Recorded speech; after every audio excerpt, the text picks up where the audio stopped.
Yun pala gagawa yung assignment. Bye-bye, yan yarn. Tsura mo, te.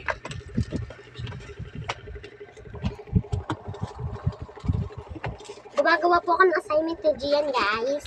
Ah! Uy, dapat yung anak ko gagawa ng assignment, ah.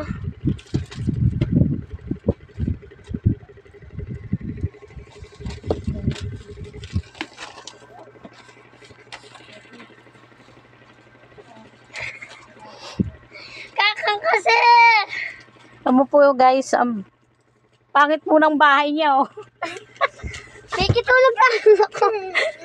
Dito po sa kabila, maganda. Yung bahay po ng kabila, ang Bahay pangit. ko po, ito, Bulok-bulok.